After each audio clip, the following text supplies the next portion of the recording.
It's a cold Tuesday here in Seoul. Hello and welcome to Business Daily. I'm Lee in Seoul. Let's get started with a look at today's highlights. Dispute over the THAAD deployment is still casting a shadow over Korea-China relations, while Seoul and Washington are preparing to renegotiate the Korea-US FTA. So how should Korea deal with these issues as we near the end of 2017? We'll sit down with an expert to talk about this. The government steps up efforts to attract more foreign tourists with just about 50 days to go until the start of the 2018 Pyeongchang Winter Olympics. We have these stories and more coming right up.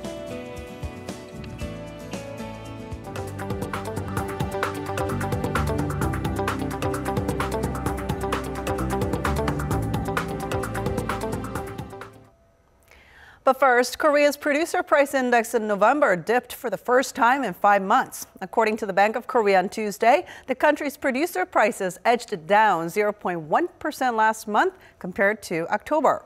The fall was mostly due to a cut in natural gas bills by an average of 9.3% in response to falling global prices of liquefied natural gas. On the other hand, the producer price of industrial goods that account for more than half of PPI saw a monthly rise of 0.1% on the back of higher raw material prices. This figure is still a 3.1% rise on year, marking the 13th consecutive month of gains. Korea's antitrust watchdog said it has decided to reopen its probe into local firms producing humidifying sterilizers. This after a private task force found some procedural loopholes in the previous investigation that was carried out last year. The Fair Trade Commission had closed the case on 2 local manufacturers last year regarding a toxic disinfectant that allegedly resulted in numerous deaths and illnesses. The FTC had previously said there was insufficient evidence to conclude for certain that the chemicals are fatal. This is part of one of the worst scandals involving a consumer product in Korea's history that dominated the country's headlines last year. The government is allocating nearly 540 million tons in emissions rights to businesses for next year. The Ministry of Strategy and Finance said on Tuesday that under its emissions allocation plan, 538.5 million tons of emissions rights will be allocated to local companies in 2018.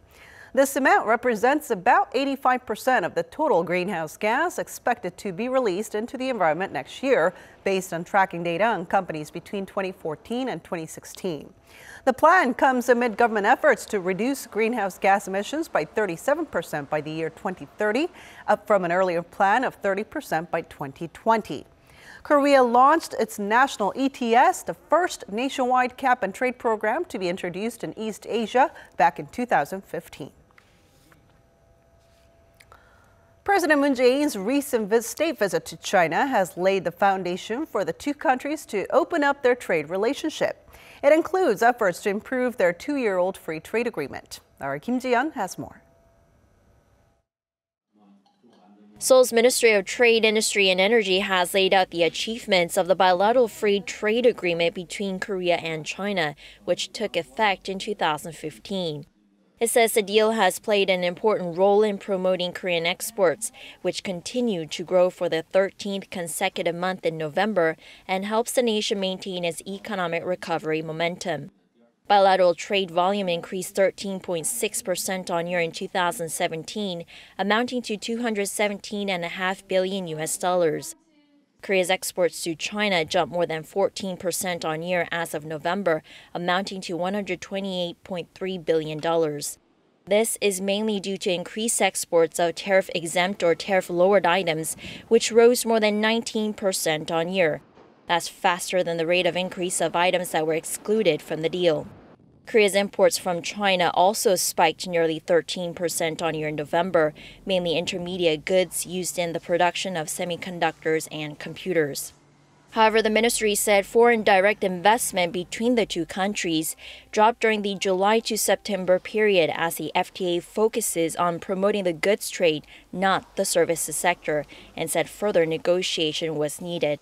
Korea's investment to China dropped more than 20% on quarter in Q3, while China's investment to Korea plunged more than 63%, following regulations on transferring money overseas as part of Beijing's efforts to hold on to its foreign currency reserves.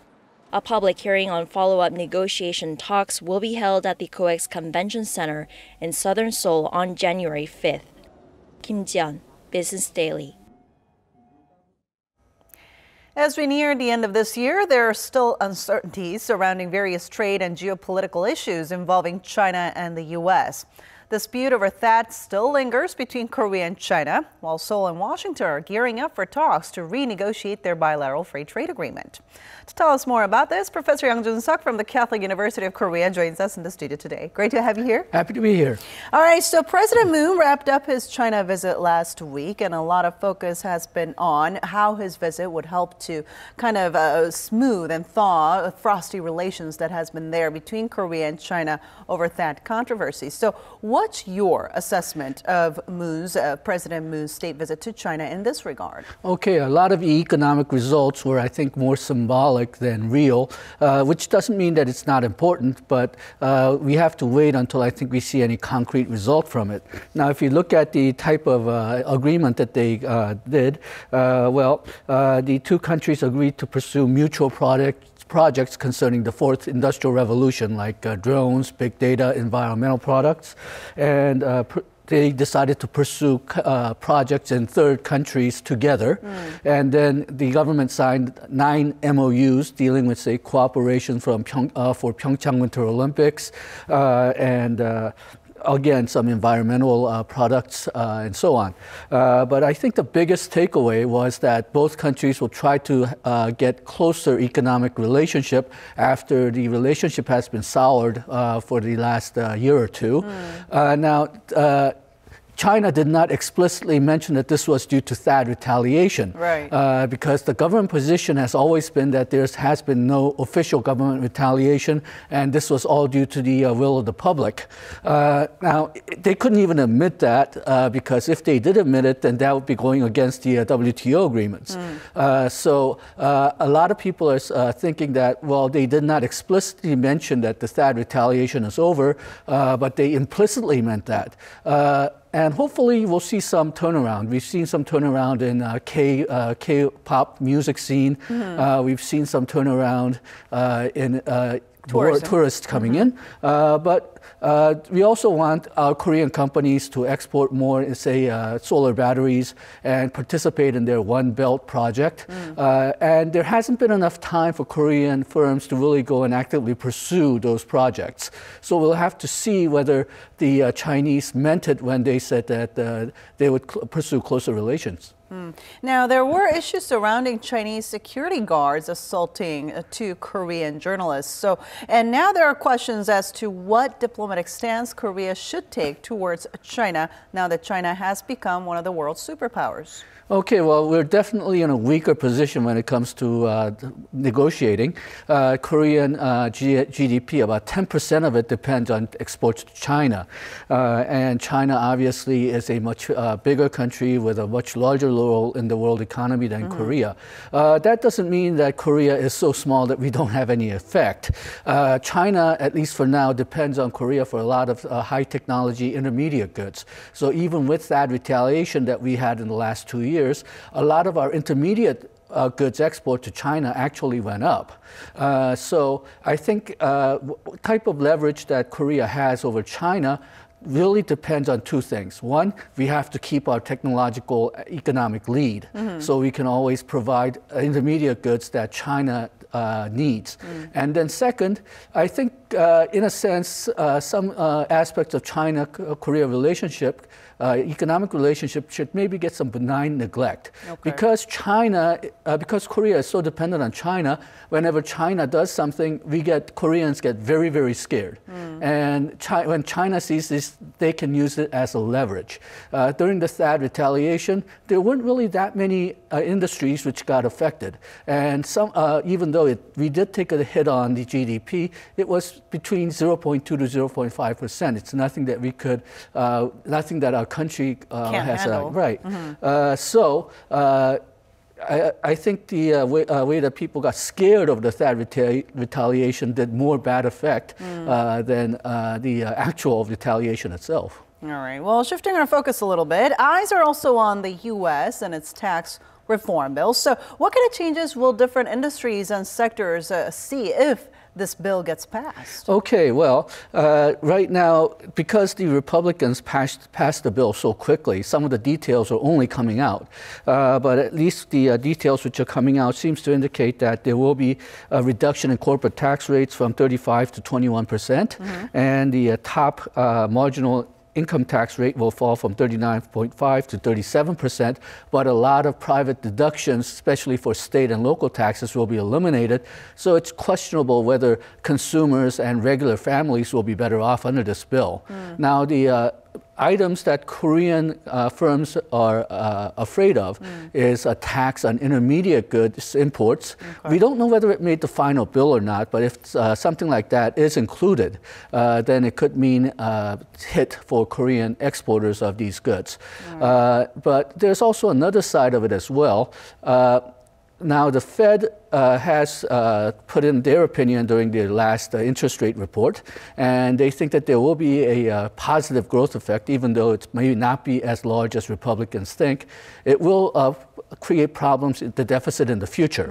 But for now, because the U.S. Recovery will grow even faster, the Korean exports to U.S. might go up, and because the if there's more deficit, then there will be more international capital flowing into the United States. That will mean a stronger dollar. So again, there's opportunities for Korean exports to go into the U.S. market. But then, of course, the resulting increase in trade deficit may make President Trump even angrier. All right, and just yesterday, the Trade Ministry submitted its renegotiation plan on amending the Korea-US FTA to the National Assembly. So with that, what are some of the factors that we should keep a close eye on with the upcoming negotiation talks over amending the Korea-US FTA? Okay, well, the Korea Trade Office was worried about specifically the U.S. trying to open up the Korean automobile market, because that's where all the tension has been, especially in President Trump's campaign rhetoric. Now, there's also possibility that they will ask for a drastic liberalization in the agricultural market, partially because U.S. does want to increase agricultural exports to Korea, but also because it's a perfect wedge into Korea. Once they ask the liberalization in agricultural market, Koreans will give up a lot of things to try to stop it. So it could be used as a negotiation tool. Now, I think the Korean office is very much aware of that, and they'll be preparing for it. Another thing that they will be having problems with is probably rules of origin. The USTR has expressed worries in the past that so-called Korean cars or Mexican cars from Mexico do not contain enough Korean and Mexican parts, but rather parts made from other countries. And similarly for Chinese steel, China is exporting steel indirectly through FTA countries because these FTA countries use Chinese steel as one of their ingredients. So I think those type of rules of origin are going to be playing a big issue in the negotiations, and we cannot exclude the possibility of USTR making some really strange requests. During the NAFTA negotiations, the USTR asked that the NAFTA have a sunset provision, which means that they will have to reapprove the FTA every 3 years. Now, that is very, very problematic because, well, no country will want to invest in another country if their rights are only guaranteed for 3 years at a time. And investment is a long-term project. Right. So I'm very surprised that USTR actually made that type of request, but USTR, especially in the Trump administration, has been making some strange moves lately. All right, a lot of factors to keep our eyes on. Thank you so much for your insight today. Thank you.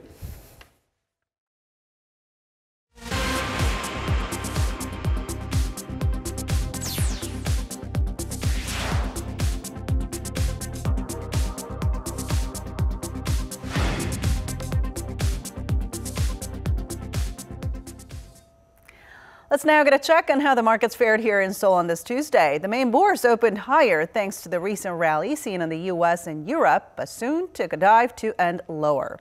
At the closing bell, the benchmark Kospi edged down 0.13% to end at 2478.53.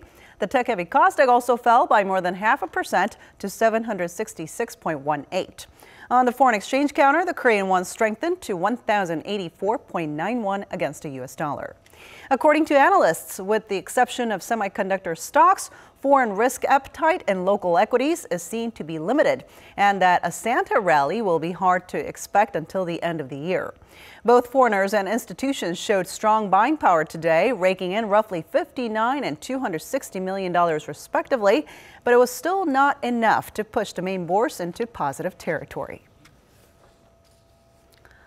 Bitcoin has made a rather quiet debut on the world's largest futures exchange on growing concerns over the digital currency and its risks. The Chicago Mercantile Exchange became the second operator to offer Bitcoin derivatives trading on Sunday, being hailed as Bitcoin's entry into the mainstream market. But trading volumes in the CME and rival Chicago Board Options Exchange have been modest so far. Less than 1,000 contracts were traded on CME's January futures contract as of Monday. Bitcoin prices, despite an initial surge of above $20,000 has now dropped to pre-debut levels. Economists and financial experts are divided on the outlook of Bitcoin, with some saying its price will continue to rise and others warning that it's a bubble about to burst. With a little over 50 days to go until the 2018 Pyeongchang Winter Olympics, the Korean government is planning new measures to attract more foreign tourists.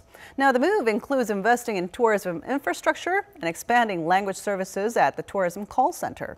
Our Ji Myung-gil reports. Prime Minister Lee Na-kyun emphasized that half of Korea's 52 million population traveled abroad this year, citing massive tourism deficits. It is for certain that Korea will once again achieve its worst ever tourism deficit of $12 billion this year. During Tuesday's government meeting, the Prime Minister noted that Japan has had a tourism surplus for 4 consecutive years, hitting a record of an estimated $13 billion this year. To try and boost tourism, Korea plans to issue temporary visa waivers for citizens from Southeast Asia. Expand language services at the tourism call center number 1330, add more high-value tour programs and make Korea's tourist attractions bigger over the next 5 years. The Prime Minister also urged Koreans to choose domestic tourist spots as destinations for their vacation. If we can make our citizens opt for domestic travel instead of going overseas, it will greatly help revitalize the domestic tourism industry. The government plans to develop new tourist attractions in connection with Hallyu, the Korean wave of popular culture, and the 2018 Pyeongchang Winter Olympics. It also plans to expand areas of medical treatment tours and increase facilities for domestic cruise tours to increase the number of foreign tourists from beyond China, such as from Southeast Asia, the Middle East, and Japan. Ji Myung-gil, Business Daily.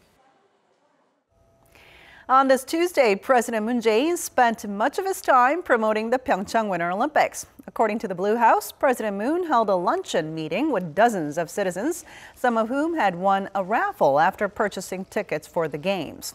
He also took a ride on the newly constructed KTX high-speed rail line from Seoul Station to the city of Gangneung, home to one of the venues for the upcoming event.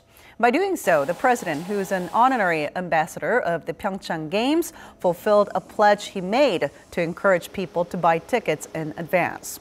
Once arriving in Gangneung, President Moon visited an ongoing workshop of the Pyeongchang 2018 volunteers to thank them for their hard work. Korea and Spain have reached an agreement on a working holiday visa program, marking Seoul's 22nd such deal with a foreign country. The Spanish embassy in Korea says the program will allow 1,000 young people from Korea and Spain to work in their respective countries for up to 1 year. Seoul's ambassador to Spain, Park Hee-kwon, says the scheme will boost cultural and people-to-people exchanges between the two countries and help create new jobs. The visa program is set to take effect next February or March after the necessary due process is carried out. Winter is now in full swing and cold conditions are posing a hazard to many drivers on the roads. On icy pavement, vehicles need 8 times as much braking distance compared to when the roads are dry. And with accident mortality rates also being higher under icy and slippery conditions, drivers need to take extra safety precautions. Our Elliot Kim explains. Here's a comparison of braking distances for a bus that's moving at 50 kilometers per hour. As demonstrated, it's not easy to stop a vehicle on icy pavement.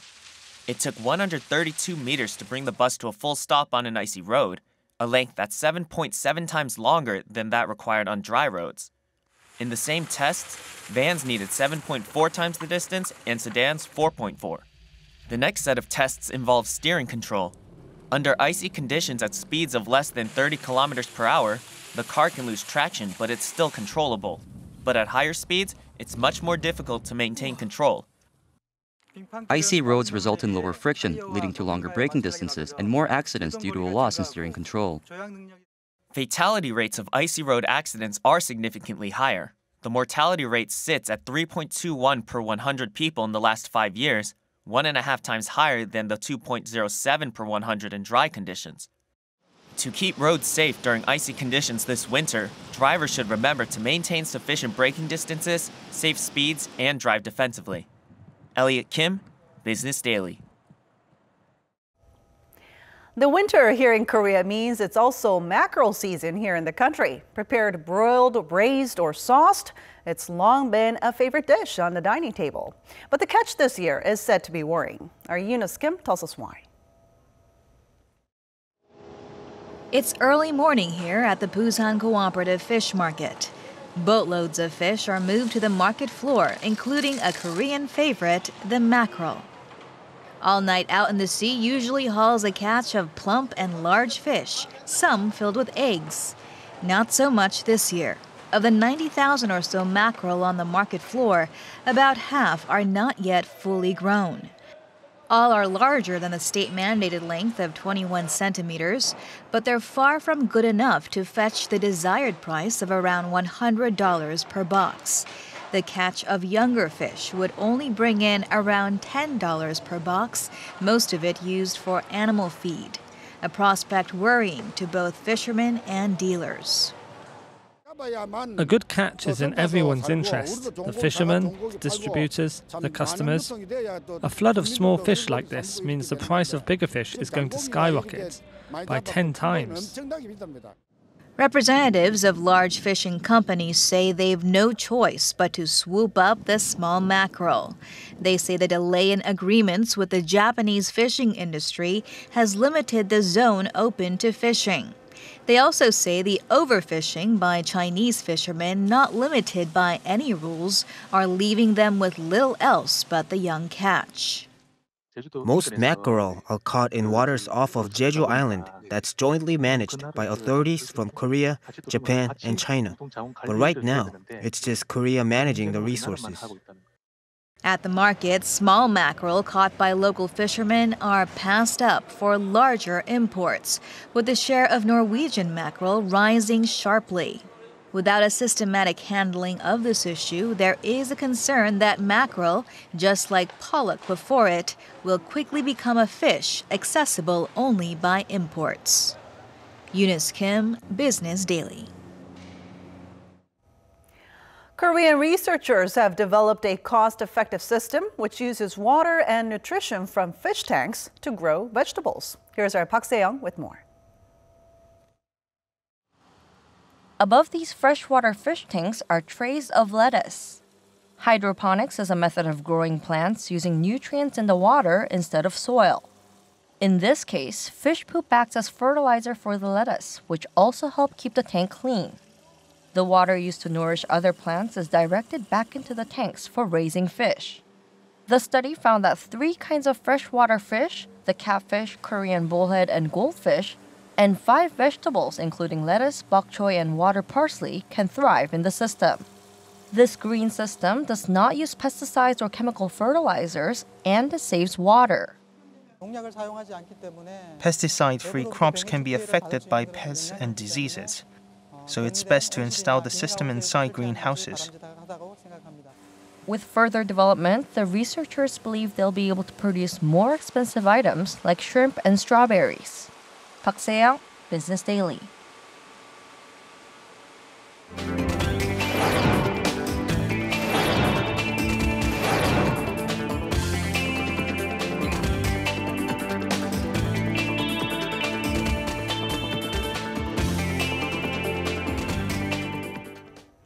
And that wraps it up for today. Thanks for watching. We'll be back tomorrow with more at the same time, same place for your Business Daily. Until then, goodbye.